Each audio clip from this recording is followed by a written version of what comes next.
This video is for you if you are dedicated and motivated to giving your dog a better life. You're not afraid of hard work and putting in the time and the effort required for training, and you've been trying your best and you've been implementing training. You've maybe even worked with a professional, but you're still not seeing the results that you want. You are absolutely not alone. That is true for many of the people that come to work with me. They've been putting in their best effort, maybe even hiring a professional, and they're still not seeing the results that they want.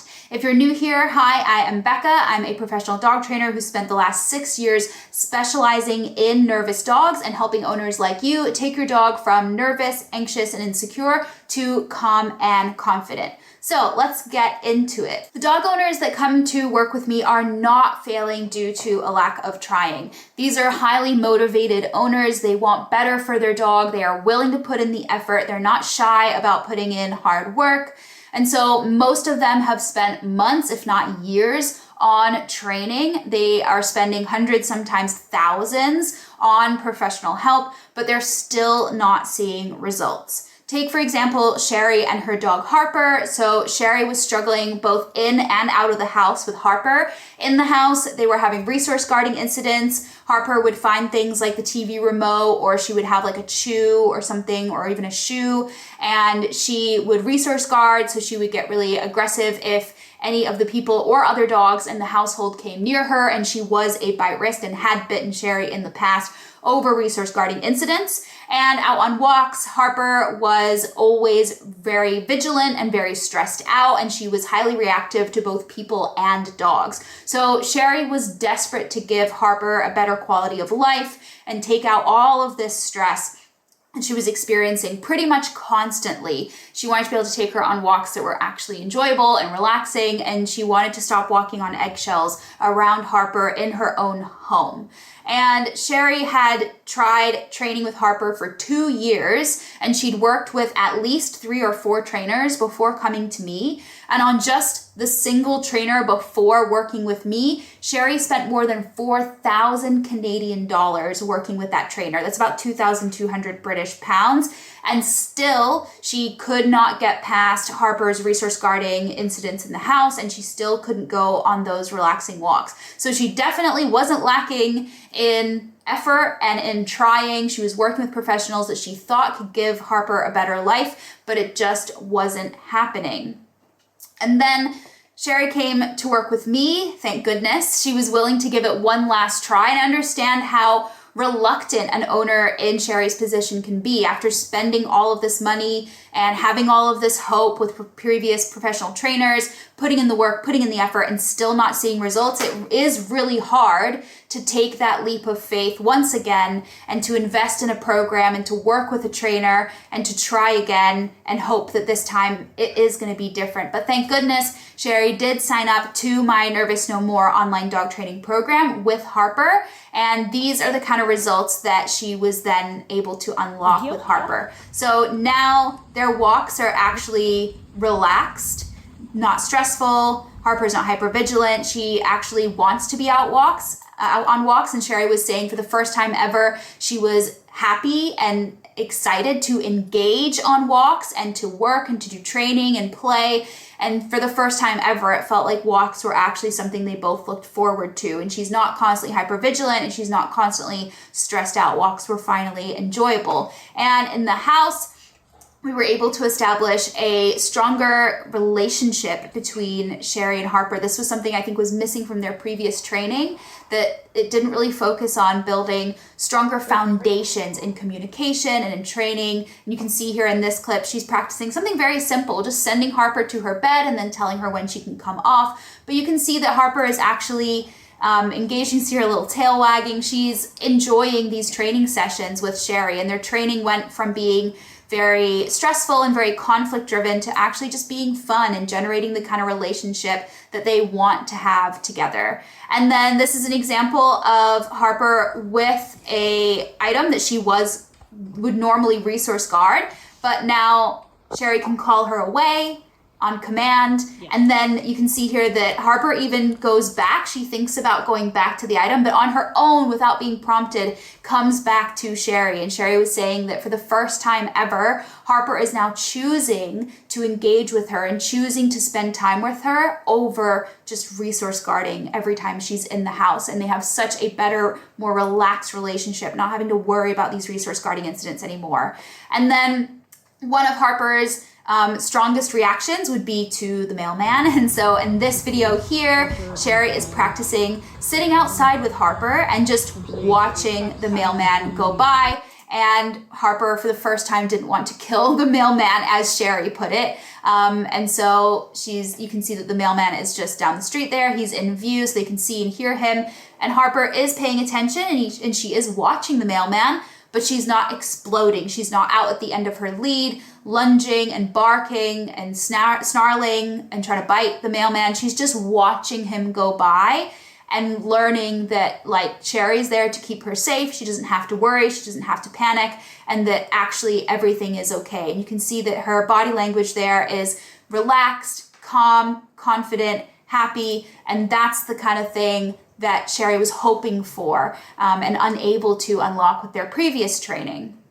And so inside my online program, Sherry went from thinking it just wasn't going to ever be possible to completely changing life with Harper in 3 months. And, you know, this may seem unbelievable to you, maybe in the position you're in right now with your dog, that Sherry had spent 2 years and thousands on professional help and multiple trainers and couldn't see progress.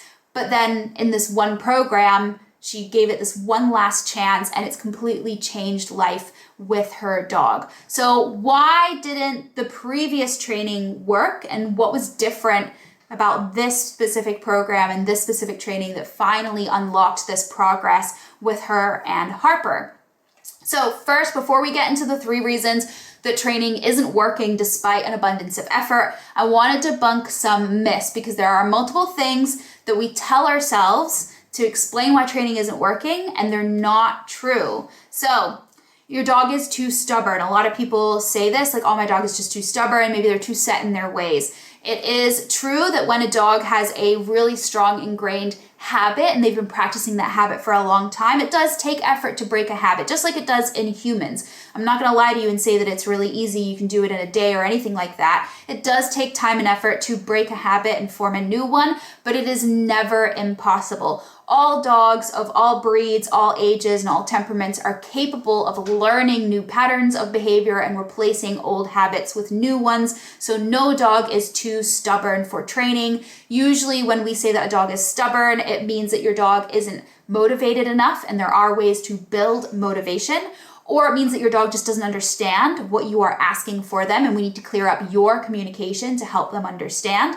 So there are different ways that you might view your dog as stubborn, but none of them are basically a failing of your dog. All of them are things that you need to change on your end to overcome those challenges. A lot of people say, oh, it's just my dog's personality, especially with dogs, with kind of owners that I work with, a lot of fearful dogs, a lot of anxious dogs.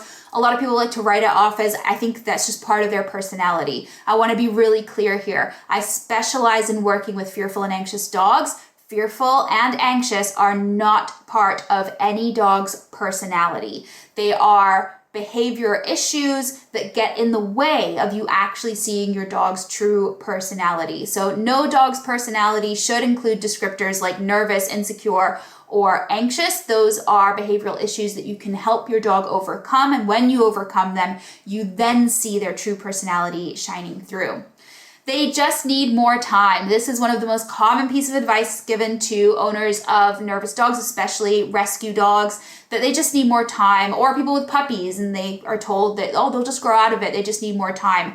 Never has time taught a dog a new pattern of behavior or changed their opinion about something or helped get rid of a fear or an anxiety. They don't need more time. They need the right training approach. And if your training isn't working, it just means you are not using the right training approach yet. They can't be changed. So this kind of puts all of these together, right? That like people feel like they just can't make a difference to their dog's behavior and they just want to give up. And that was very much the position that Sherry was in with Harper. After trying all these trainers and spending all this time and spending all this money, she very much was of the opinion that maybe Harper just couldn't be changed. Maybe it was just the way she was, and maybe there was nothing she could do, because she tried, right? She'd given it her all, but it was really, really lucky that Sherry listened to that voice deep down inside that said, no, this really isn't the life I want for her. I think that we can achieve better. We just need the right help, the right guidance, the right approach. And so if we think about all of these excuses, let's call it what they are, excuses for why training isn't working, we're putting the blame here on the dog, right? These are reasons that it's not working for the dog. The dog is too stubborn. It's part of the dog's personality. The dog needs more time. The dog can't be changed. But in reality, the reason the training isn't working is nothing to do with the dog. It's actually to do with you. And that's why these are myths and not related to why your training truly isn't working for you. Now, I want to get into the 3 real reasons that your training isn't working. And again, I want to be really clear that these are nothing to do with your dog. They are to do with you. But I want to be really, really clear here. I'm not saying that you are the problem. And I don't want you feeling bad. I talk to a lot of owners who feel that they have failed their dogs and they feel really guilty about the life that their dog is leading and how it's not what they'd hoped. But I want to be very clear. You are only doing what you can do with what you know at the time. You're doing your best with what tools and knowledge you have at any given moment. And the fact that you are here and that you're watching this video and that you're looking for the right answers to improve life with your dog tells me how dedicated and how motivated you are. So you are not the problem. You do not need to feel guilty. You have not caused your dog to be the way they are, but you are the solution, and this is the good news. You are the key to changing your dog's behavior. If you can unlock access to the right knowledge and the right support, you can change your dog's behavior. I promise. So let's get into the 3 reasons training, as you're doing it right now or have been doing, isn't working, and what you need to change for your training to actually be successful and bring you the results that you want. So reason number 1, the trainer you followed or worked with didn't specialize in nervous dogs. So if your dog is fearful, anxious, or insecure, you're dealing with things like fear-based reactivity, resource guarding, separation anxiety, fear of being handled or groomed, fear of loud noises. These are all behaviors that require specialist knowledge in working with nervous dogs. Training a dog that is nervous, anxious, and insecure is not the same as training puppies, or training general obedience, or teaching a dog recall, or teaching a dog loose lead walking. It requires a specialized approach. And if the trainer you've followed or worked with doesn't have hands-on experience helping specifically nervous dogs, they are likely missing a piece of the puzzle that you need to solve your dog's behavior. And so you need to seek out a trainer, you need to seek out support and knowledge from somebody who specifically works with nervous dogs if your dog is suffering with nervous behavior. All right, reason number 2, you haven't been given enough time or support. This is a major one that I see with the owners I work with. Maybe you've worked with a professional and they may even have the right knowledge about nervous or anxious or insecure dogs. But if you have maybe signed up for a single one-to-one session or a consult, or you signed up for a certain block of sessions, 4 sessions, 6 sessions, or 10 sessions, something like that, or you were given access to an online course and then you were sort of left to your own devices, this is probably why your training hasn't been working. You've not been given enough time and you've not been given enough support.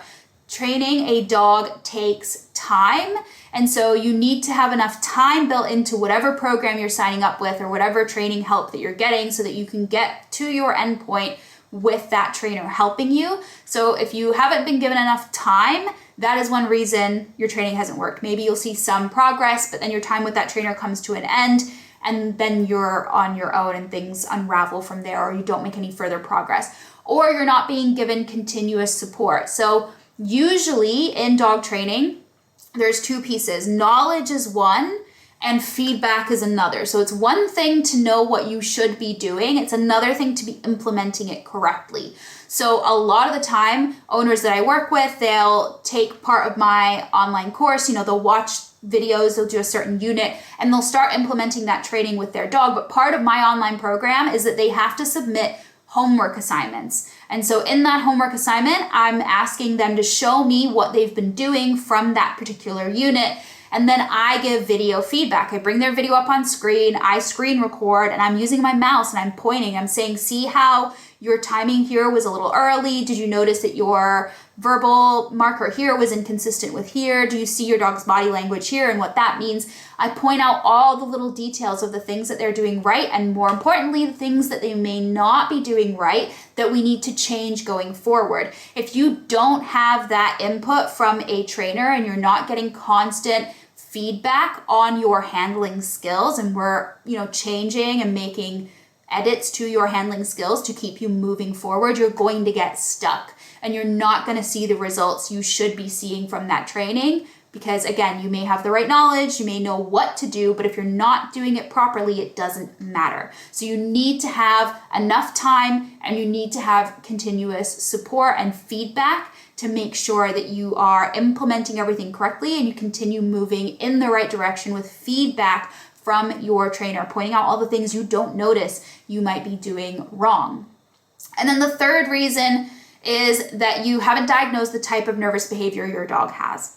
So again, you may not be falling into the categories of reason 1 or 2. Maybe you're working with a trainer who is specialized in nervous dogs. Maybe you are getting feedback, or maybe their program is 4 or 6 months long, and so you have enough time, but you're still not seeing results. That is going to be because you haven't diagnosed the type of nervous behavior or behaviors your dog has. So you may be implementing correct methods, and you may even be implementing those methods correctly, but they're not the right methods for your dog. And so this is something I've explained fully in another video. I will make sure the link to that video is somewhere on screen and in the link in the description below, so that you can go and watch that and learn what are the different types of nervous behaviors, how do you diagnose them to make sure that your training is being specific to your dog and what they need from your training, because you're just going to be spinning your wheels if you're implementing a correct training method correctly, but it's not the right one for your dog. You're then not addressing that root cause of the issue, and you're not going to see long-term change.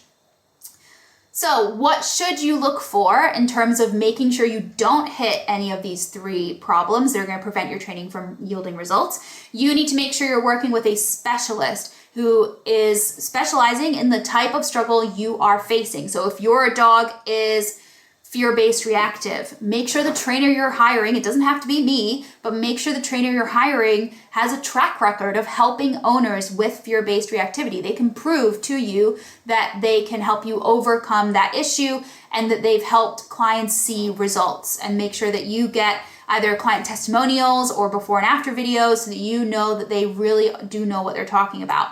The second one is that you need long-term support and continuous feedback. If the program you're signing up for isn't at least 4 months long, I would say that that's probably not going to be good for you, and it's not going to yield you the kind of long-term results you're looking for. And you want to be able to have that continuous feedback option. That's why online training is so powerful compared to in-person training, is because you can get continuous feedback all the time, anytime. You don't have to wait for your next in-person session. You can post anytime a question comes up. And for example, the students that are part of my community in my online program, they get an answer to their question same day or next day. So they're never stuck hanging around, with questions, confused, or feeling like they don't know what to do next. We're always giving constant feedback, constant next steps, and making sure things are progressing and never getting stalled.